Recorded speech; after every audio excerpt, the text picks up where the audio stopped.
ഇപ്പം വീട്ടുകാർ പിടിച്ചിട്ടാണല്ലോ അവരറിഞ്ഞത് നിങ്ങളുടെ രണ്ടുപേരുടെ റിലേഷൻഷിപ്പ്. അതല്ലാതെ നിങ്ങൾ മനസ്സുകൊണ്ട് ഇതാ ഫസ്റ്റ് ടൈം നിങ്ങളുടെ ഐഡന്റിറ്റി തിരിച്ചറിഞ്ഞ് നിങ്ങൾ ഇഷ്ടത്തിലാണ് മനസ്സുകൊണ്ട് ഒരു മൂന്നാമതൊരു വ്യക്തിയോട് പറഞ്ഞത് ആരോടാ? ആരോടായിരിക്കും പറഞ്ഞിട്ട് ആക്സെപ്റ്റ് ചെയ്തതാ? എന്ന് വെച്ചാൽ പറയണമെന്ന് തോന്നി, ആ വ്യക്തി അറിയണം. ബാക്കിയെല്ലാം നിങ്ങളിപ്പോ പേരൻസ് ആയാലും എല്ലാരും ഈ ഫോൺ കോൾ ഇതൊക്കെ പിടിച്ച് അങ്ങനത്തെ ഇതാണ്. പക്ഷെ നിങ്ങൾക്കായിട്ട് തോന്നുന്നു, ഇപ്പൊ നിങ്ങൾക്ക് ആദ്യമൊക്കെ സ്കൂൾ ടൈമിൽ ഭയങ്കര പേടിയായിരുന്നു ഫ്രണ്ട്സിനോട് പറയാൻ അവർ അക്സെപ്റ്റ് ചെയ്യുമോന്നൊക്കെ. ഇപ്പൊ നിങ്ങൾ കോളേജ് ലൈഫിലേക്ക് നാട്ടിലേക്ക് വന്നു, നിങ്ങളുടെ രണ്ടുപേരുടെ റിലേഷൻഷിപ്പ് ഈ ഒരു വ്യക്തിയോട് ഓപ്പൺ ആയിട്ട് പറയാ എന്ന് തോന്നി അങ്ങനെ പറഞ്ഞൊരു വ്യക്തി ഉണ്ടോ നിങ്ങളുടെ ലൈഫിൽ? ഞാൻ എന്റെ കോളേജിലെ ഫ്രണ്ട്സിനോട് പറഞ്ഞിട്ടുണ്ടായിരുന്നു. ഒരുപാട് എല്ലാവരും മൂന്നാല് പേര്. ഒരാളോടെ ഞാൻ കൂടുതൽ പറഞ്ഞത്. അപ്പൊ ബാക്കി ഒരാളും കൂടെ ഞാൻ പറഞ്ഞു. അപ്പൊ അവളും ഓക്കെ ആയിരിക്കും എന്നുള്ളതിൽ പറഞ്ഞു. അപ്പൊ അത് ആക്സെപ്റ്റ് ചെയ്തപ്പോ എനിക്ക് ഭയങ്കര സന്തോഷം. ഇവളോടൊക്കെ സംസാരിക്കുമായിരുന്നു അവരൊക്കെ. അവർ ഫസ്റ്റ് കണ്ടപ്പോ അവരുടെ എക്സ്പ്രഷൻ എന്ത് അഡ്വൈസ് അല്ലെങ്കിൽ എന്താ? അവർക്ക് കോളേജിൽ പോകുമ്പോ ആ ടൈമില് വേറെ കുട്ടിയുടെ ഫോൺ വാങ്ങി ഞാൻ ഇവളൊരു 10 മിനിറ്റ് രാവിലെ ഇവളവിടെ നിന്ന് ഇറങ്ങുന്ന കോളേജിൽ ഇറങ്ങുന്ന ഒരു സമയം കറക്റ്റ് ആണെങ്കിൽ ഇവൾ എടുക്കും. അപ്പൊ അങ്ങനെ ഒന്ന് ട്രൈ ചെയ്ത് അങ്ങനെ വിളിക്കലുണ്ട്. അപ്പൊ എപ്പോഴും അവരുടെ ഫോൺ കൊണ്ടുവരുമ്പോഴാണ് നൂറനെ വിളിക്കുന്നത്. അപ്പൊ അവർക്ക് ഒരു ഡൗട്ട് ഉണ്ട്. അപ്പൊ അവരത് പ്രതീക്ഷിച്ചതാണ്. പറഞ്ഞപ്പോ അവർക്ക് കൺഫേം ആയി. ഡൗട്ട് ഉണ്ടായിരുന്നു. ഇപ്പോഴും ആ ഫ്രണ്ട്സ് ആയിട്ട് കണക്ഷൻ ഉണ്ടോ? കണക്ഷൻ ഉണ്ട്, എപ്പോഴും അല്ല, പക്ഷെ എന്നാലും നമ്മള് കണക്റ്റഡ് ആണ്. എനിക്ക് പറയാന് അങ്ങനെ ആരും ഉണ്ടായിട്ടില്ല. ആരോട് പറഞ്ഞിട്ടില്ല. ലൈക് പാരന്റ്സ് അറിഞ്ഞതാണ്, അല്ലാണ്ട് ഞാൻ പോയി പറഞ്ഞതല്ല. ആരോടും അങ്ങനെ പറഞ്ഞിട്ടില്ല. ഓക്കെ. അതിനുശേഷം വീണ്ടും 3 ഇയേഴ്സിന് ശേഷം വീണ്ടും നിങ്ങളെ വീട്ടിൽ വീണ്ടും പൊക്കി. അത് നൂറയുടെ പാരന്റ്സ് തന്നെയാണ് പൊക്കലും അടിമേടിക്കല്. ഞാൻ കാരണം ശരിക്കും പറഞ്ഞാൽ ഇവള് കുറെ സ്ട്രഗിൾ ചെയ്തിട്ടുണ്ട്. കാരണം എന്റെ ഒരു വിവരമില്ലായ്മ കൊണ്ട് പിടിക്കുന്നു. എന്നിട്ട് ഇവളെ വീട്ടിൽ പ്രശ്നമാവുന്നു. ഇവക്ക് കുറെ സ്ട്രഗിൾ ആവുന്നുണ്ടായിരുന്നു, എനിക്കും വരുന്നുണ്ടായിരുന്നു. പക്ഷെ ഓക്കെ, ഒരു കെയർലെസ്നെസ് ആയിട്ടാണ് എനിക്ക് തോന്നുന്നത്. കെയർലെസ്നെസ് അല്ല, ഉമ്മാക്ക് പെട്ടെന്ന് മനസ്സിലാവുന്നത്. ഒരു വട്ടം ഡൗട്ട് പിന്നെ ആ ഒരു ചാറ്റ് ചെയ്യുമ്പോൾ എന്റെ വീട്ടിലെ സംശയം ഉമ്മി തുടങ്ങി. ഇങ്ങനെ ഫോൺ പിടിക്കുകയാണെങ്കിൽ നൂറക്ക് മെസ്സേജ് അയക്കാനാണ്. അപ്പൊ ഞാൻ ഒരു ചേച്ചി ചാറ്റ് ചെയ്യാൻ പഠിച്ചു. അങ്ങനെ ഒരു ഉമ്മമാരെ പിടിച്ചു. ഓക്കെ. ഇപ്പം ഏറ്റവും കൂടുതൽ ഒരു പക്ഷേ ഇപ്പൊ ഞാൻ ന്യൂസും ഇതെല്ലാം വായിച്ചപ്പോഴത്തേനും നിങ്ങളെ കുറിച്ച് ഞാൻ റിസർച്ച് ചെയ്തപ്പോ എനിക്ക് മനസ്സിലാക്കിയത് നൂറയുടെ പേരൻസ് ഭയങ്കരമായിട്ട് ആദിലയുടെ പേരൻസിനോട് പുഷ് ചെയ്യുന്നുണ്ടായിരുന്നു, ഇങ്ങനെ മാറണം. ഇപ്പൊ അങ്ങനെ ഉണ്ടായിരുന്നില്ലെങ്കിൽ ആദിലയുടെ പേരൻസ് അക്സെപ്റ്റ് ചെയ്യുമായിരുന്നോ? നൂറയുടെ ഫാമിലിയും കൂടെ സപ്പോർട്ട് ആയിരുന്നെങ്കിൽ ആദിലയുടെ പേരൻസ് സപ്പോർട്ട് ചെയ്യുമായിരുന്നോ? എനിക്ക് തോന്നിയിട്ടില്ല. ഓക്കെ. ഉമ്മയുടെ കാര്യം ലൈക്ക് അവിടെ റിലീജിയന്റെ ഒരു പ്രശ്നമുണ്ട്. ഇപ്പൊ നമ്മള് റിലീജിയൻ മാറ്റി വെച്ചിട്ട് ഒരു മനുഷ്യനായിട്ട് തിങ്ക് ചെയ്യുകയാണെങ്കിൽ മേ ബി ആക്സെപ്റ്റ് ചെയ്തേനെ. പക്ഷെ എല്ലാവരും ഇവിടത്തെ ഇത് എങ്ങനെയെങ്കിലും ആ ഒരു സെറ്റ് ഓഫ് റൂൾസിലൂടെ ജീവിച്ചിട്ട് വേറെ ജീവിതത്തിലാണല്ലോ, പരലോകത്തെ ജീവിതത്തിലോട്ട് കോൺസെൻട്രേറ്റ് ചെയ്യുന്ന ആൾക്കാരോട് പറഞ്ഞിട്ട് അതൊരു സെറ്റ് ഓഫ് ആൾക്കാരുടെ വിശ്വാസം, അതിലൊന്നും പറയാൻ പറ്റൂല. അത് മാത്രമല്ല ഫാദറും ഭയങ്കര മെയിൽ ഷോവിനിസ്റ്റ് ഒക്കെ ആയിട്ടുള്ള ഒരാളാണ്. ഇവൻ നമ്മള് പുറത്ത് പഠിച്ചോണ്ട് നാട്ടിലോട്ട് വന്നപ്പോൾ ഡോക്യുമെന്റ്സിൽ കുറച്ച് പേരൊക്കെ വ്യത്യാസം ഉണ്ടായിരുന്നു. അപ്പൊ ജോലിക്കൊക്കെ ഇതാകണം, എനിക്ക് പേരെല്ലാം കറക്റ്റ്, എനിക്ക് ഡോക്യുമെന്റ്സ് ഒക്കെ ഒന്ന് നമ്മൾ ഇറങ്ങുന്നതിന് മുന്നേ ക്ലിയർ ആക്കണമെന്നുണ്ടായിരുന്നു. അപ്പൊ അതിനൊക്കെ വേണ്ടി ഞാൻ ഇങ്ങനെ അക്ഷയയിലൊക്കെ പോകുമ്പോൾ നീ എന്തിനാ അതൊക്കെ പേരൊക്കെ മാറ്റണം, എന്തായാലും കല്യാണം കഴിക്കാൻ പോണേട്, ജോലിക്കൊന്നും പോകില്ല, പിന്നെ എന്തിനാ അങ്ങനെയൊക്കെ ഉള്ളൊരു കല്യാണം എന്നല്ലാതെ വേറെ ഒരു ഇതില്ല മൈൻഡില്. അങ്ങനെ തന്നെയായിരുന്നു നൂറയുടെ ഫാമിലിയും. എന്റേത് അതിന്റെ എക്സ്ട്രീം ആയിരുന്നു. എന്നെ കെട്ടിക്കാൻ വെച്ച ഒരു വസ്തു തന്നെയായിരുന്നു. Okay, I was just an object, അങ്ങനെ വേണമെങ്കിൽ പറയാം. ലൈക്ക് ആൾക്കാരെ കൊണ്ടുവരുന്നത്, എന്നെ കാണിക്കുന്നത്, ആൾക്കാരെ കൊണ്ടുവരുന്നത് കാണിക്കുന്ന ആ ഒരു സെയിം പ്രോസസ് ഇങ്ങനെ നടന്നുകൊണ്ടിരിക്കുകയാണ് 3 ഇയേഴ്സ്. എങ്ങനെയോ ആണ് സ്ട്രഗിൾ ചെയ്ത് പോകുന്നത്. ഒരുപാട് സ്ട്രഗിൾ ഉണ്ടായിരുന്നു ബൈ ദ വേ. ഒരുപാട് ഈ സ്ട്രഗിൾ ചെയ്തതിന്റെ കൂട്ടത്തിൽ ഒരിക്കലും ആ മുറിവ് പോവത്തില്ല. നിങ്ങൾക്ക് ഇനി എത്ര ഹാപ്പിനെസ് നിങ്ങൾ എത്ര അച്ചീവ് ചെയ്താലും ആ മുറിവ് എപ്പോഴും മനസ്സിലുണ്ടാവും. അങ്ങനെ ഒരു മുറിവ് ഉണ്ടോ നിങ്ങളുടെ മനസ്സിൽ? അതെ, ഉണ്ടായിട്ടുണ്ട്. ഇപ്പോ ഞങ്ങളെ റിലേഷൻഷിപ്പിന്റെ മാറ്ററിൽ വെച്ച് പറയുകയാണെങ്കിൽ അങ്ങനത്തെ മുറിവുകൾ ഉണ്ടായിട്ടുണ്ട്. പാരന്റ്സ് തന്നിട്ടുണ്ട്. എന്താ വെച്ചാൽ ഞങ്ങൾ അത്രയും അവരെ ട്രസ്റ്റ് ചെയ്തിട്ട് ഞങ്ങളൊരു ചാൻസ് കൊടുത്തു. Okay, please try to understand us. ഞങ്ങൾക്ക് എന്താ പറയുക, നിങ്ങൾ പറയുന്ന തൊട്ട് ഞങ്ങൾക്ക് ആവാൻ പറ്റൂല. ഓക്കെ, എനിക്കിപ്പോൾ ഇവളെ ഇഷ്ടമാണ്, ഇവക്ക് എന്നെ ഇഷ്ടമാണ്. അതുപോലൊരു തെറാപ്പി തന്നിട്ടോ ഡോക്ടറെ കാണിച്ചിട്ടോ ഒന്നും നേർക്കാക്കാൻ പറ്റുന്ന ഒരു കാര്യമല്ല. That is not something to be done. അപ്പോൾ ഞങ്ങൾ ട്രസ്റ്റ് ചെയ്തു, ഞങ്ങൾ ഒരു ചാൻസ് കൊടുത്തു. പിന്നെ അവിടെ ചാൻസ് കൊടുത്തെന്ന് പറയുമ്പോ ആൾക്കാർ തെറ്റിദ്ധരിക്കും, നമ്മളങ്ങനെ മക്കള് ചാൻസ് കൊടുത്ത് അങ്ങനെയല്ല. പാരന്റ്സിനെ ഞങ്ങൾക്ക് വേണം, ഞങ്ങൾക്ക് വേണം എന്നുള്ളൊരു ഇത് ഉണ്ടെന്ന് പറഞ്ഞു. അതായത് അവരാ വെറുപ്പിച്ച് മീഡിയ കാര്യങ്ങളൊന്നും ഞങ്ങൾ ഓപ്റ്റ് ചെയ്ത ഒരു ഇതേ അല്ലായിരുന്നു. ഓക്കെ, ഞങ്ങൾ അതൊന്നും ഇല്ലാണ്ട് ഫുള്ളി ഓപ്റ്റ് ഓക്കെ ഞങ്ങള് മുന്നോട്ട് പോവാം, ഇഫ് യു അണ്ടർസ്റ്റാൻഡ് അസ്, ഞങ്ങളത് പാടു നോക്കി ഞങ്ങൾ ജീവിച്ചോളാം, ജോലി ചെയ്ത് ആർക്കും ഒരു ശല്യമില്ലാണ്ട് ഞങ്ങൾ ജീവിച്ചോളാം. അതൊന്നും കേൾക്കാണ്ട് പിന്നെയും ഞങ്ങളെ സെപ്പറേറ്റ് ചെയ്യാൻ നോക്കി. അത് വലിയൊരു മുറിവായിരുന്നു. അതെപ്പോ ഇതാക്കിയാലും മാറില്ല.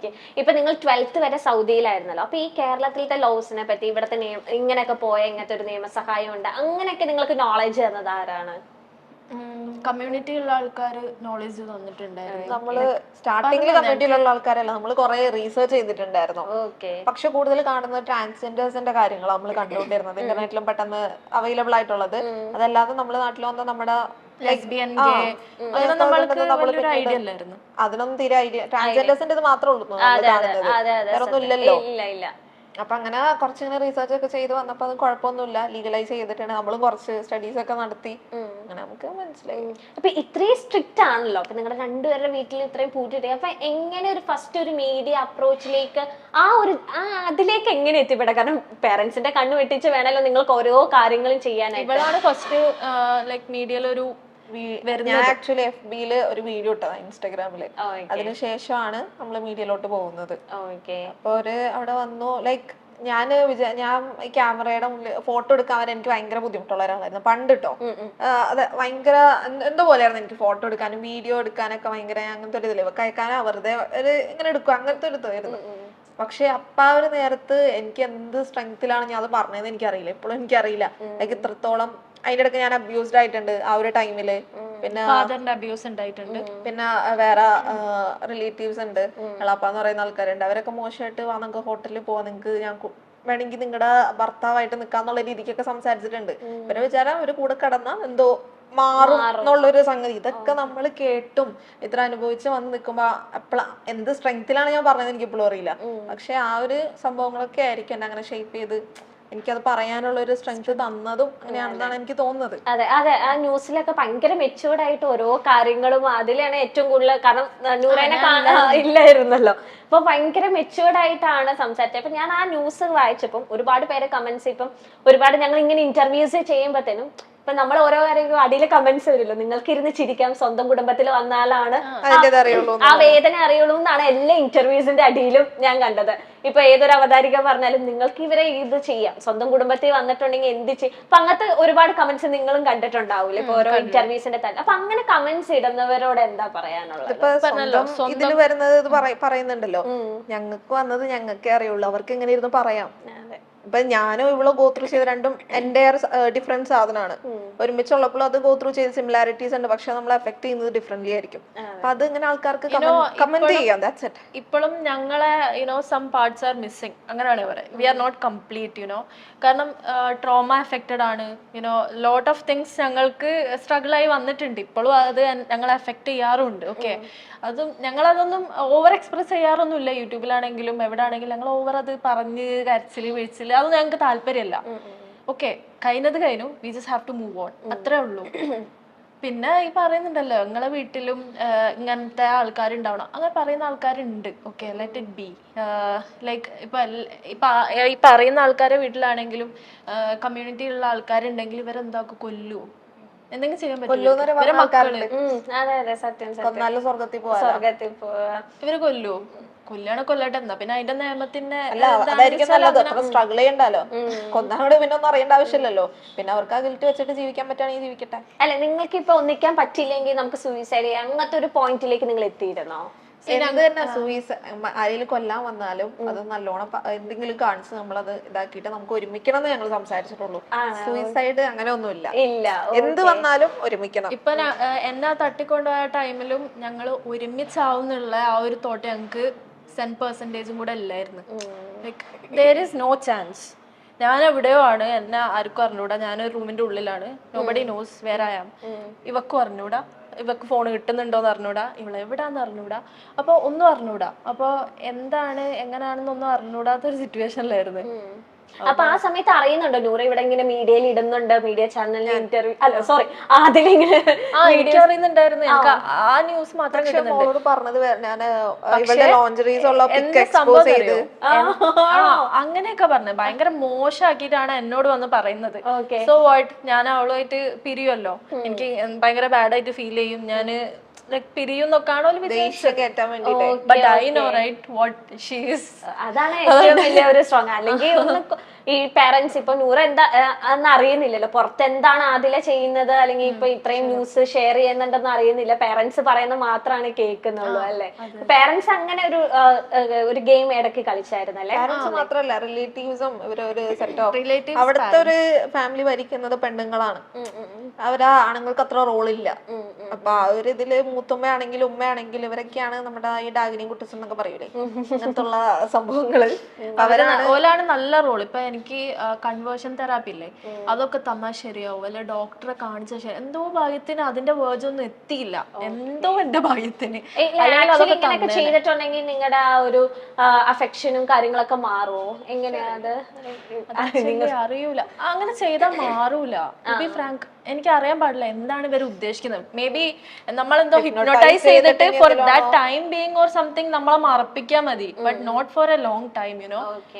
അത് അങ്ങനെ തോന്നുന്നത്. ഓക്കെ.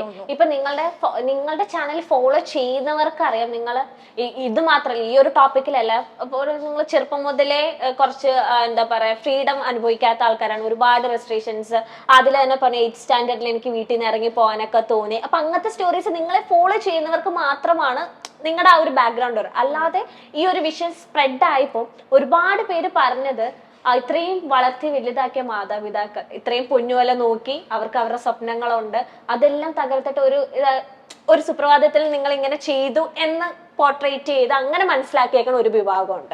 അപ്പം നിങ്ങളെ ഫോളോ ചെയ്യുന്നവർക്കാണല്ലോ നിങ്ങളുടെ ലൈഫ് സ്റ്റോറി ഒക്കെ, നിങ്ങൾ Q&Aയിലാണ് ഏറ്റവും കൂടുതൽ സംസാരവും കാര്യങ്ങളൊക്കെ വരുന്നത്. അപ്പൊ അങ്ങനെ വിചാരിക്കുന്നവരോട് എന്താണ് പറയുന്നത്? ഇപ്പൊ എല്ലാരും പറയുന്നത് ആ മാതാപിതാക്കളുടെ കണ്ണുനീര്, അല്ലെങ്കിൽ ഇത്രയും പഠിപ്പിച്ച് വലുതാക്കി അവർക്കും ഒരു സ്വപ്നം ഇല്ലേ, അങ്ങനെ പറയുന്ന ഒരു വിഭാഗമുണ്ട്. അവരോട് എന്താ പറയുന്നത്? അവര് പഠിപ്പിച്ചിട്ടുണ്ട്, ഞങ്ങൾക്ക് ഭക്ഷണം തന്നിട്ടുണ്ട്, ഡ്രസ്സ് വാങ്ങി തന്നിട്ടുണ്ട്, പറയുന്നത് വാങ്ങി തന്നു, അതൊന്നും ഇല്ലാന്ന് പറയുന്നില്ല. അവര് പഠിപ്പിച്ചോണ്ട് ഞങ്ങൾക്ക് ജോലിയുണ്ട്, ഇല്ലാന്ന് ഒരിക്കലും ഞങ്ങൾ പറയുന്നില്ല. അതൊക്കെ ഇപ്പൊ ഒരു കുട്ടി ഉണ്ടെങ്കിൽ അവർക്ക് പ്രൊവൈഡ് ചെയ്യേണ്ട ബേസിക് നെസസിറ്റീസ് ആണ്. ഓക്കെ, ഇപ്പൊ ഓൾക്ക് ആ കുട്ടീനെ വേണ്ടെങ്കിൽ ഓൾക്ക് അത് വേണ്ടാന്ന് വെച്ചാൽ മതിയായിരുന്നല്ലോ, എന്നാ പിന്നെ അത് പ്രൊവൈഡ് ചെയ്യണ്ടല്ലോ. അതിന്റെ കണക്ക് പിന്നെ നമ്മൾ വലുതായിട്ട് കേൾക്കേണ്ടി വരൂലായിരുന്നു. സോ അത് നമ്മൾ ഒരു കുഞ്ഞിന് പ്രൊവൈഡ് ചെയ്യേണ്ട ബേസിക് ആയിട്ടുള്ള കാര്യങ്ങളാണ് ഒരു പാരന്റ് എന്നുള്ള നിലക്ക്. അല്ല, അതിനൊരു പ്രൈസ് ടാഗ് കൊടുത്തിട്ട് ഓക്കെ ഞാൻ ഇത് തന്നതിന് എനിക്ക് തിരിച്ചു കിട്ടണമെന്ന്, അതെന്നാ സ്റ്റാർട്ടിങ്ങിൽ തന്നെ ജനിക്കുമ്പോൾ തന്നെ ആ കൊച്ചിനോട് എഴുതി വെച്ചത് ഇത് കച്ചവടമാണ്, നിനക്ക് ഞാൻ തരുന്നത് ഇന്ന പ്രൈസ് ടാഗിൽ നീ എനിക്ക് തിരിച്ചു തരേണ്ടതാണ്, ഇത്രത്തോളം അതൊക്കെ പറയണം. അങ്ങനെയല്ലല്ലോ. ഇപ്പൊ ആര് കുഞ്ഞ് ജനിച്ചാലും നോക്കും ഇല്ലേ? നമ്മളൊരു പൂച്ചക്കുട്ടീനെ വളർത്തുന്നത്, നമ്മൾ അതിന് ഫുഡ് കൊടുക്കുന്ന, അതിന് കൊടുക്കണം, അത് സർവൈവ് ചെയ്യണമെങ്കിൽ കൊടുക്കണം, അതിനെന്തെങ്കിലും വയ്യായികം വന്ന ഹോസ്പിറ്റലിൽ കൊണ്ടുപോകണം. അതൊക്കെ ബേസിക് ആയിട്ടുള്ള കാര്യങ്ങൾ. അതിനെ വെച്ചിട്ട് ഇങ്ങനെ പറയുന്ന ആൾക്കാരോട് ഒന്നും കൂടെ റീതിങ്ക് ചെയ്യാനേ പറയാൻ പറ്റത്തുള്ളൂ. അവരെ മക്കളോർത്തിട്ട് സഹതാപ തോന്നുന്നത്, പാവന്ന് തോന്നുന്നുണ്ട്. ഏത് പോയിന്റിലാണ് അതിലേക്ക് ഷെൽട്ടർ ഹോമിലേക്ക് ചേഞ്ച് ചെയ്യാം? എന്നെ വീട്ടുകാർ വീണ്ടും മാനിപ്പുലേറ്റ് ചെയ്തുകൊണ്ടിരിക്കണം. ഒരുപാട് പ്രാവശ്യം അതിലിപ്പോഴും കുറച്ച് സെന്റിമെന്റ്സ് ഉള്ള കൂട്ടത്തിലാ തോന്നണം. അല്ലെങ്കിൽ ഇടയ്ക്ക് ഉമ്മേനെ വിളിക്കുക, അല്ലെങ്കിൽ ഉമ്മയല്ലേ ചില വീഡിയോസ് ഒക്കെ ഉണ്ട്. ഞാനാണ് പിന്നെ ഇവളോട് പറയുന്നത് ഉമ്മയല്ലേ ഫോട്ടോന്ന് ഇടയ്ക്ക് വിളിക്കുക, വീണ്ടും നിങ്ങൾക്ക് ആ ഒരു അബദ്ധം പറ്റൂല. അപ്പൊ ഇങ്ങനെ മാനിപ്പുലേറ്റഡ് ചെയ്യാണെന്നൊക്കെ ആ ഒരു പോയിന്റ് എപ്പോഴാണ് മനസ്സിലായത് ഷെൽട്ടർ ഹോമിലേക്ക് പോകാം, അങ്ങനെ ചേഞ്ച് ആവാന്ന്? ഇവളെ പിടിച്ചോണ്ട് പോയി. അതിനുശേഷം പോലീസ് വന്ന് അപ്പൊ അവിടെ ചെന്ന് സംസാരിച്ചു, ഇങ്ങനെ അബ്യൂസിന്റെ കാര്യമൊക്കെ പറഞ്ഞു. അപ്പൊ അതിന് പോലീസുകാരും വലിയൊരിത് കാണിക്കുന്നില്ല, എടുക്കണോ, നിനക്ക് താഴെ ഒരു അനീതി ഉണ്ട്, അങ്ങനെയൊക്കെ പറഞ്ഞിട്ടുള്ള ഒരു സംഗതിയായിരുന്നു. അപ്പൊ ഞാൻ കേസ് എടുത്തിട്ട് അതപ്പൊ തന്നെ ക്ലോസ് ചെയ്ത് ഇങ്ങനെ വിട്ടു. കാരണം എന്റെ ഫോക്കസ് എനിക്ക് നൂറേനെ കിട്ടണം. അവള് ബലായിട്ട് കൊണ്ട് അവള് ഓക്കെ, എനിക്ക് നീയായിട്ട് റിലേഷൻഷിപ്പ് കണ്ടിന്യൂ ചെയ്യാൻ താല്പര്യം, പോവാന്ന് പറഞ്ഞാൽ ഓക്കെ ഫൈൻ, അവളുടെ കാര്യമാണ്, ഞാൻ പിന്നെ പോകത്തില്ല. ഇത് അതല്ല, പിടിച്ചോണ്ട് പോയേക്കാണ്. അപ്പൊ ആ ഒരു ഇതില് ഞാൻ പിന്നെ മറ്റേത് ഒന്ന് വിട്ടു. പിന്നെ എന്തായാലും നമുക്ക് രാത്രി ആകുമ്പോ എവിടെയെങ്കിലും പോകണം, പോലീസ് സ്റ്റേഷനിൽ ഇരിക്കാൻ പറ്റില്ല, 8 ദിവസം പോലീസ് സ്റ്റേഷനിൽ നമുക്ക് ഇരിക്കാൻ പറ്റില്ല. അപ്പൊ ഞാൻ പറഞ്ഞു എനിക്ക് ഷെൽട്ടർ ഹോം വേണം, വീട്ടിലോട്ട് ഞാൻ പോവില്ല, എനിക്ക് അവിടെ പറ്റില്ല പറഞ്ഞു. അവിടെ അപ്പുറത്ത് ഫാദർ ഒക്കെ സംസാരിക്കുന്നത് ഞാൻ കേട്ടതാ. അവരെ അബ്യൂസ്ഡ് ആയിട്ട് ഇവളെ പാരന്റ്സും റിലേറ്റീവ്സും പറയണം, ഒന്നും നടക്കാത്ത പോലെ പറയണേ പോലീസിനോട്, ഞങ്ങളെ പറ്റി ഒന്നും കുറ്റം പറയല്ലേ എന്നുള്ളത് മാനിപ്പുലേറ്റ് ചെയ്ത്. അത് ഇവള് സമ്മതിച്ച് ഞാൻ പറയുന്നത്. പക്ഷെ അവര് വന്നതിന് ശേഷം ഞാൻ പറഞ്ഞു, കാരണം അല്ലെങ്കിൽ ഞാൻ അവിടെ എന്താവും എനിക്ക് അറിയില്ല, എന്റെ നിലനിൽപ്പ് എനിക്ക് നോക്കണമല്ലോ. ഞാൻ പറഞ്ഞു എനിക്ക് ഇനി അവരോട് പോകാൻ പറ്റത്തില്ല എന്ന് പറഞ്ഞു എന്നെ മാറ്റണം പറഞ്ഞ് ഷെൽട്ടർ ഹോമിലോട്ട് മാറ്റി. പക്ഷെ അവിടെ ഫോണൊന്നും കൊടുക്കരുത് എന്ന് വീട്ടുകാർ പറഞ്ഞതിന്റെ ഇതിൽ എനിക്ക് ഫോണൊന്നും അങ്ങനെ കിട്ടിയിട്ടൊന്നുമില്ല. അപ്പൊ അതിന്റെ ഒരു ഇന്ന സമയം ഇത്ര ഒരു ടൈമിനുള്ളിൽ ആ ഒരു ടൈം മാത്രമേ ഫോൺ കിട്ടത്തുള്ളൂ, അങ്ങനത്തെ ഒരു സംഭവം ഉണ്ടായിരുന്നു. പിന്നീട് അങ്ങോട്ട് മാറി. പക്ഷെ അങ്ങോട്ട് മാറിയപ്പോ അവിടെയും കുറെ ഒറ്റക്ക് ആയിട്ടുള്ള ഒരാൾക്കാരാ. അപ്പൊ എനിക്ക് അത് ഭയങ്കര ബുദ്ധിമുട്ടായി. ഭയങ്കര അവിടെ ഉമ്മയൊക്കെ വന്ന് കാണാൻ വന്നിട്ടുണ്ടായിരുന്നു, ഉമ്മയും കസിൻസ് ഒക്കെ വന്നിട്ടുണ്ടായിരുന്നു. ഓക്കെ. അപ്പൊ അങ്ങനെ വന്നിട്ടുണ്ട്. അപ്പൊ ഭയങ്കര ഇമോഷണൽ ആയിരുന്നു. അപ്പൊ ആരും ഇല്ലാന്നുള്ളൊരു തോന്നലൊക്കെ ആയിപ്പോയി. ഇവള് കോണ്ടാക്റ്റിൽ എന്തായി അറിയില്ല, സൗദിക്ക് കൊണ്ടുപോയോ അപ്പൊ അങ്ങനെയൊക്കെ ഉള്ള ഒരു ഇതുള്ളത് കൊണ്ട് എങ്ങനെയൊക്കെയോ 8 ദിവസം പോയി. പക്ഷെ അതൊരു 8 വർഷത്തിന്റെ ഒരു ഇതായിരുന്നു എനിക്ക്. അതെ അതെ അതെ. ഈ ഒരു 8 ദിവസത്തിൽ അതിൽ ഇത്രയൊക്കെ ചിന്തിച്ചു എന്തൊക്കെയായിരിക്കും നൂറയ്ക്ക് വിട്ടത്. നൂറ എങ്ങനെയായിരുന്നു ലൈക് അതില് ഈ ഒരു 8 ദിവസം എന്ന് പറയുന്നത് നിങ്ങൾക്ക് ഒരുപാട് കാര്യങ്ങൾ ഇങ്ങനെ മനസ്സിലേക്ക് പെട്ടെന്ന് വന്നുകൊണ്ടേ ഇരിക്കുവാണല്ലോ, ഒരു ടെൻഷനും പേടിയൊക്കെ. നൂറ എങ്ങനെയാ സർവൈവ് ചെയ്തേ? ആക്ച്വലി ഞാൻ സർവൈവ് ചെയ്യാൻ നോക്കി. ഞാൻ ആ 8 ദിവസം എന്ന് പറയുന്നത് ഫുഡ് പോലും കഴിച്ചിട്ടില്ല. കരച്ചിലായിരുന്നു, ഫുൾ ടൈം കരച്ചില്ല. എനിക്ക് ഇവളെ പറ്റി എന്താ അറിയുന്നില്ല, കോൾ ചെയ്യാൻ പറ്റുന്നില്ല, എന്തെങ്കിലും ചെയ്തോ, ആരെങ്കിലും എന്തെങ്കിലും ഉപദ്രവിച്ചോ എന്നൊക്കെ ഉള്ള നല്ല ടെൻഷനും പേടിയും ഉണ്ടായിരുന്നു. ഞാൻ എന്നിട്ട് കരഞ്ഞും ഇവരെ കാല് പിടിച്ചിട്ട് പോലും ഇവര് ഫോൺ തരൂല. ഫോൺ തരുമോന്ന് ചോദിച്ചാൽ പറയാ അത് പോലീസ് എടുത്തു വെക്കാൻ പറഞ്ഞിരിക്കുന്നു. ആർക്കും എടുക്കാം, എല്ലാരും കൂടെ ചേർന്ന് കളിക്കുന്ന കളിയാണിത്, അതെടുക്കാൻ പറ്റൂല. അതില ഓക്കെയാണ്. അങ്ങനെ ഞാന് ഭയങ്കര മാനിപ്പുലേറ്റഡ് ആവുന്നുണ്ടായിരുന്നു അവിടുന്ന്. ഞാൻ എങ്ങനെയല്ല പറഞ്ഞ ഞാൻ വീട്ടിലോട്ട് പോയി ഫുഡൊക്കെ കഴിക്കുന്നുണ്ട്, ഞാൻ ഹാപ്പിയാണെന്നൊക്കെ എന്നെ ഓക്കെ ആക്കാൻ വേണ്ടിട്ട് അങ്ങനെ പറഞ്ഞതാണ്, ഫുഡ് കഴിക്കാനൊക്കെ വേണ്ടി. പക്ഷെ അത് ഭയങ്കര സ്ട്രഗിൾ ആയിരുന്നു. പിന്നെ അവര് കുറെ മതത്തിന്റെ കാര്യങ്ങളൊക്കെ പറഞ്ഞിട്ട് എന്നെ ചേഞ്ച് ആക്കാൻ നോക്കി. അവിടെ ഒരു ഉസ്താദോ തങ്ങളോ ആരും ഉണ്ടായിരുന്നു. അയാളാണ് ആ ഒരു 8 days സംതിങ് എന്റെ കൂടെ ഉണ്ടായിരുന്നു. അയാൾ ഇങ്ങനെ സംസാരിച്ചുകൊണ്ടിരിക്കുക എന്നോട്, ഒറ്റ സമയം പോലും ഇങ്ങനെ വിടാണ്ട് സംസാരിച്ചുകൊണ്ടിരിക്കുക, like change my mind. Okay, ഇപ്പോൾ ഇസ്ലാമിക് രീതിയിൽ ഒരു ഇത് തരുവാണ്, ഒരു പ്രീച്ച് തരുവാണ് മാറാൻ വേണ്ടിയിട്ട്. ബട്ട് ഞാനതൊക്കെ കണ്ടില്ല കേട്ടില്ല എന്ന് വെച്ചാൽ ഞാൻ ഓക്കെ പറഞ്ഞ് ഓക്കെ ഞങ്ങൾ പറയുന്നൊക്കെ കേൾക്കാം എന്നുള്ള രീതിക്ക് ഞാൻ പറഞ്ഞ് ഞാൻ അവിടെ സെറ്റാക്കി. അവസാനം എനിക്ക് ഓളെ കാണണം, ഓളെ വീഡിയോസ് റിട്രീവ് ചെയ്യണം എന്ന് എന്നോട് പറഞ്ഞു. ഞാൻ പറഞ്ഞാലും ഓള് ചെയ്യുള്ളൂ, അങ്ങനെ അവസാനം ഞാൻ പോയി പറയാം, നിങ്ങൾ പറയുന്ന പോലെ ഞാൻ കേൾക്കാം, ഓളെ കൂടെ ഞാൻ പോവില്ല, എനിക്ക് നേരിട്ടൊന്ന് കാണണം, ഞാൻ പറയാ റിട്രീവ് ചെയ്യാന്ന് പറഞ്ഞു. അവിടെ എത്തിയിട്ട് ഞാൻ കാലം മാറി വിളിച്ചാ പറഞ്ഞതോള്. അതും പക്ഷെ നടന്നില്ല. എന്നിട്ടാണ് കാരണം അവര് ലാസ്റ്റ് ഒരു കച്ചിത്തുരുമ്പാണല്ലോ നിങ്ങൾ രണ്ടുപേരും ഒന്നിക്ക എന്ന് പറയുന്നത്. അവര് പറഞ്ഞ സംബന്ധിച്ചിട്ട് ആ ഒരു ടൈമില് നമ്മളെ മാനിപ്പുലേറ്റ് ചെയ്യുമ്പോൾ നമ്മളും വർക്ക് ആയിട്ടാന്ന് പറഞ്ഞ് നിൽക്കണമല്ലോ, നല്ല ഇപ്പം ആദ്യമൊക്കെ ഉമ്മമാര് മാത്രല്ല ഇത് അറിഞ്ഞിരുന്നത്, വാപ്പയുടെ ചെവിയിൽ എത്തിക്കാതെ അവര് തന്നെ സൂക്ഷിച്ചു. ഇപ്പം സാധാരണ പെൺകുട്ടികൾ എപ്പോഴും അച്ഛന്മാരായിട്ടാണ് ഭയങ്കര കണക്ഷൻ, അല്ലെങ്കിൽ അച്ഛന്മാർക്ക് പെൺകുട്ടികളെയാണ് ഭയങ്കര കാര്യം എന്നൊക്കെയാണല്ലോ. കൂടുതൽ ഒരു അഫെക്ഷൻ ഒക്കെ നമുക്ക് ലേഡീസിന് അച്ഛന്മാരോടാണ് തോന്നുന്നത് എന്നൊരു ടാഗ് ലൈൻ നമ്മുടെ സൊസൈറ്റിയിലുണ്ട്. അപ്പൊ നിങ്ങൾക്കിപ്പം ആ സമയത്തൊക്കെ വാപ്പമാരോട് എങ്ങനെയായിരുന്നു കണക്ഷൻ? ഈ എങ്ങനത്തെ ഉള്ള ഒരു ബന്ധമായിരുന്നു നിങ്ങളുടെ? എന്റേത് പറയുകയാണെങ്കിൽ എൻ്റെ ഉപ്പ എന്നോട് ഓവർ സംസാരിക്കാറില്ല. ഓക്കെ, ഇഫ് ചെറുപ്പം തൊട്ടാണെങ്കിൽ പുള്ളി ഓവർ സംസാരിക്കില്ല, മക്കളോടൊന്നും അങ്ങനെ ഒരു കണക്ഷൻ ഒന്നും പുള്ളിക്കില്ല. ജസ്റ്റ് എന്തെങ്കിലും സാധനം വേണം, അല്ലെങ്കിൽ എനിക്ക് ഇന്നത് വേണം എന്ന് പറയുമ്പോൾ വാങ്ങിത്തരും. ഓക്കെ, അല്ലെങ്കിൽ എന്തെങ്കിലും വേണം അങ്ങനെ പറയുമ്പോൾ വാങ്ങിത്തരും, പ്രൊവൈഡ് ചെയ്യും. അല്ലാണ്ട് പുള്ളിയായിട്ട് നമ്മളായിട്ട് ടൈം സ്പെൻഡ് ചെയ്യുക, അല്ലെങ്കിൽ നമ്മളോടൊന്ന് സംസാരിക്കുക, ഇന്ററാക്ട് ചെയ്യുക, അങ്ങനെ യാതൊരു സംഭവവും പുള്ളിക്കില്ല. പിന്നെ ഈ ഉമ്മ ആണ് മക്കളോടൊക്കെ അധികം സംസാരിക്കല്, പക്ഷെ അതും അത്ര ഓക്കെ അല്ലായിരുന്നു. അതിലേക്ക് എങ്ങനെയായിരുന്നു? ഫാദറായിട്ട് അറ്റാച്ച്ഡ് ഒക്കെ ആയിരുന്നു, പക്ഷെ ആ ഒരു സംഭവമൊക്കെ കാരണം പിന്നീട് അങ്ങനെയുള്ളൊരു മനുഷ്യനെയാണല്ലോ ഇത്ര അറ്റാച്ച്ഡ് ആയിട്ട് വെച്ചെന്നുള്ളൊരു ഇത് തോന്നിയിട്ടുണ്ട്. ഈ ഒരു ടൈമിലാണ് പപ്പ ഭയങ്കരമായിട്ട് റേസ് ആയതും കാര്യങ്ങളൊക്കെ. അതുവരെ നിങ്ങൾ ഭയങ്കര കമ്പനി പറഞ്ഞ ആള് പറഞ്ഞല്ലോ പ്രശ്നങ്ങൾ ഉണ്ടാവും, പക്ഷെ നമ്മള് ആ ഒരു ഇതില് നമ്മളിപ്പോ മക്കളായിട്ട് പ്രശ്നം ഉണ്ടെങ്കിൽ എന്ത് കാട്ടിയാലോ നമ്മുടെ ഉള്ളിൽ ഒരു വിഷമം ഉണ്ടാവും ആ ഒരു ടൈമിലൊക്കെ. നമ്മള് വേറെ ആരും ഇല്ല, നമ്മള് അവരോട് എപ്പോഴും കാണണേക്കല്ലേ. ഒരു വീട്ടിൽ നമ്മൾ അങ്ങനെ എനിക്കങ്ങനെ മുഖം കടിച്ചു പിടിച്ച് ഒരു എൻവയോൺമെന്റിൽ നിൽക്കാൻ പറ്റാത്ത ഒരാളാ. ഇങ്ങോട്ട് വന്ന് മിണ്ടില്ല, ഞാൻ അങ്ങോട്ട് പോയി മിണ്ട, അങ്ങനെയൊക്കെ ഉണ്ടായിരുന്നു. അങ്ങനെയൊക്കെ ഉണ്ടായിരുന്നു. ഇപ്പൊ നൂറയ്ക്ക് സിസ്റ്റേഴ്സ് അല്ലേ? ഒരു ബ്രദർ ആണ്. ഇപ്പൊ 2 സിസ്റ്റേഴ്സ് നൂറേനെ മനസ്സിലാക്കുമെന്ന് എപ്പോഴെങ്കിലും വിചാരിച്ചു? അവരെങ്കിലും എന്റെ ഒപ്പം ഉണ്ടാവും അങ്ങനെ എപ്പോഴെങ്കിലും വിചാരിച്ചിരുന്ന? ഓല് മനസ്സിലാക്കും. എനിവേസ് ഇപ്പൊ പാരന്റ്സ് കാണുന്നത് എന്താണ്, ഓളന്റെ മോളാണെന്ന് പോലും നോക്കാണ്ട് കൊല്ലാൻ വരെ ശ്രമിക്കുന്നുണ്ട്. But at the end of the day ഞാനും ഓലെ സിസ്റ്റർ തന്നെയാണ്. ഓക്കെ, ഓൾക്ക് എന്തായാലും എന്താണ് ഓല മനസ്സിൽ എന്തായാലും ഞാനുണ്ടാവും because I was there for a long time with them. അപ്പൊ ഓൾക്ക് എന്തായാലും ഓല മനസ്സിൽ ഉണ്ടാവും ആസ് എ സിസ്റ്റർ ഞാൻ എന്താ ഗോ ത്രൂ ചെയ്തെന്നൊക്കെ ഓല് കണ്ടതാണ്. അപ്പൊ ഉറപ്പായിട്ടും ഓല് മനസ്സിലാക്കും. നമ്മള് കണ്ടിരുന്നു തൊട്ട് താഴെയുള്ള സിസ്റ്ററിനെ. ഓക്കെ ഓക്കെ സിസ്റ്റേഴ്സ് ആയിട്ട് ഇപ്പോഴും കണക്ഷൻ ഉണ്ട്? ഇപ്പൊ ഇല്ല, ഇപ്പൊ ഇല്ല. വീട്ടില് പ്രശ്നമായി. നമ്മള് അവർക്ക് ഇൻട്രസ്റ്റ് ഉണ്ട് നൂറേനെ കാണാനും. പക്ഷെ പാരന്റ്സ് അവിടെ ഒരു ബാരിയർ ആയിട്ട് വരികയാണ്. Okay okay. ഏറ്റവും അടുപ്പമുള്ള ഏത് സിസ്റ്ററിനോടായിരുന്നു? സെക്കൻഡ് സിസ്റ്റർ തൊട്ട് താഴെ ഏറ്റവും കാര്യങ്ങൾ ഷെയർ ചെയ്യും? എന്റെ തൊട്ട് താഴെ ഉള്ളത്. ഓക്കെ. അവരെ വലിയ ഏജ് ഡിഫറൻസ് ഇല്ല. ഓളായിട്ട് ഞാൻ ഭയങ്കര ക്ലോസ് ആണ്. ഈവൻ റിലേഷൻഷിപ്പ് ഒക്കെ അറിയാം, പക്ഷെ റിലേഷൻഷിപ്പിന്റെ കാര്യം ഞാൻ അങ്ങനെ ഓളോട് പറയലില്ല. പക്ഷെ ഞാൻ പറയലുണ്ട് ഓളോട്. എന്തായാലും അറിയാം, അവള് നമ്മള് കണ്ടപ്പോ പറഞ്ഞായിരുന്നു എന്നെ പിടിച്ച് പിന്നെ ഞാൻ അതിനെ പറ്റി ഒന്നും ബോധര, കാരണം എനിക്കറിയാം നീ പോകുന്നു. ഞാൻ ഓളോട് ആ വീട്ടില് ആരോടാണ് ഓപ്പൺ അപ്പ് ചെയ്തെന്ന് ചോദിച്ചില്ലേ, ഞാൻ ഓളോട് പറഞ്ഞിട്ടുണ്ടായിരുന്നു. അതായത് മിന്നു ഞാൻ ഇവിടുന്ന് ഇറങ്ങും എന്തായാലും, കാരണം പാരന്റ്സിന്റെ ഈ ഒരു സ്റ്റേറ്റ് ആൻഡ് ഓൾ എനിക്ക് പറ്റൂല. ഞാൻ ഇവിടുന്ന് എന്തായാലും ഇറങ്ങും, എനിക്ക് ഇൻഡിപെൻഡന്റ് ആവണം, എനിക്ക് വേണ്ടി ജീവിക്കണം. അപ്പോൾ ഓള് പറയും yes you can do it's your life. അത്രേ ഓള് പറയുള്ളൂ. അതിൽ കൂടുതലൊന്നും പറയൂല.